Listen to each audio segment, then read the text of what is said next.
আপনারা যারা এখনও পর্যন্ত স্বাস্থ্যসাথী কার্ড তৈরি করতে পারেননি, তো আপনারা চাইলে বাড়িতে বসেই স্বাস্থ্যসাথী কার্ডের জন্য অনলাইনে আবেদন করতে পারবেন।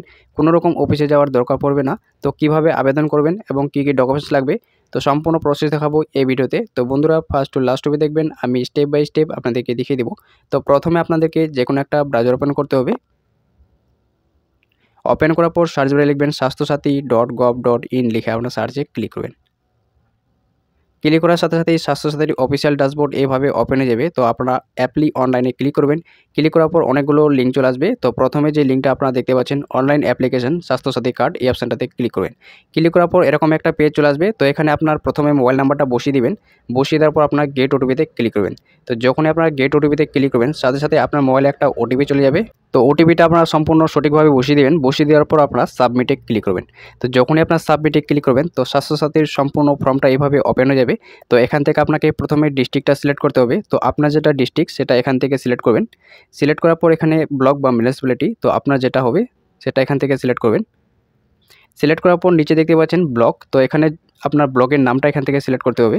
তো যেটা আপনার হবে সেটা বসিয়ে দেবেন। বসিয়ে দেওয়ার পর এখানে দেখতে পাচ্ছেন ক্যাটাগরি, তো আপনার যেটা ক্যাটাগরি, এসসি হলে এসসি, এসটি হলে এসসি অথবা ওবিসি, যেটা আপনার হবে সেটা সিলেক্ট করবেন।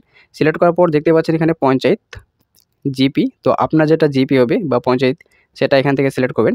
সিলেক্ট করার পর আবার এদিকে চলে আসবেন। তো দেখতে পাচ্ছেন এখানে ভিলেজ, তো এখান থেকে আপনার ভিলেজটা সিলেক্ট করবেন। ভিলেজটা সিলেক্ট করার পর রেসিডেন্টাল অ্যাড্রেস, তো সম্পূর্ণ অ্যাড্রেসটা এখানে আপনারা ফিল করে দেবেন। ফিল করে দেওয়ার পর পিনকোড, তো আপনার যেটা পিনকোড আছে পোস্টাল, সেই পিনকোডটা এখানে বসিয়ে দেবেন। নেম অফ দ্য অ্যাপ্লিক্যান্ট, যিনি আবেদনকারী মহিলা তার নাম এখানে বসিয়ে দেবেন। বসিয়ে দেওয়ার পর আবেদনকারীর মহিলার বাবার নাম বা স্বামীর নাম এখানে বসিয়ে দেবেন। বসিয়ে দেওয়ার পর যদি আপনার পরিবারে কেউ চাকরি করে থাকে তাহলে ইয়েস করবেন, অথবা আপনারা নো করবেন বা এনএ করে দেবেন। তো সেমভাবে এটাও আপনারা এনএ করে দেবেন। করে দেওয়ার পর এই যে নো দেওয়া আছে, তো এটা আপনারা নোতেই রাখবেন। তারপরে এদিকে চলে আসবেন মেম্বার্স ফ্যামিলি, যদি আপনার ফ্যামিলিতে পুরুষ এবং মহিলা উভয়ে থাকে তো আপনারা বোথ এটা সিলেক্ট করবেন।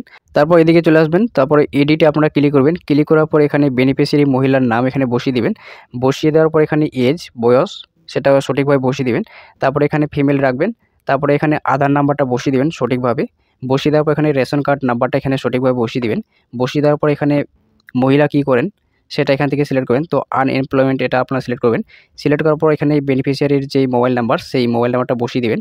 বসিয়ে দেওয়ার পর এখানে আপনারা ওকেতে ক্লিক করবেন। তো আপনারা যখনই ওকেতে ক্লিক করবেন, তো সাথে সাথেই অ্যাড হয়ে যাবে এবং আবার অ্যাড নিউ মেম্বারে ক্লিক করে আপনারা এক এক করে অ্যাড করে নেবেন সমস্ত সদস্যকে।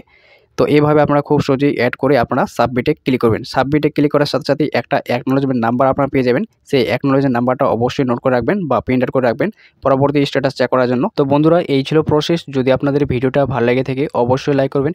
আর যদি আপনারা আমার চ্যানেলে প্রথমে দেখেন তাহলে অবশ্যই চ্যানেলটিকে সাবস্ক্রাইব করে পাশে থাকা বেল আইকনটি অল করে দেবেন। আর যারা অলরেডি সাবস্ক্রাইব করে রেখেছেন তাদেরকে অসংখ্য ধন্যবাদ।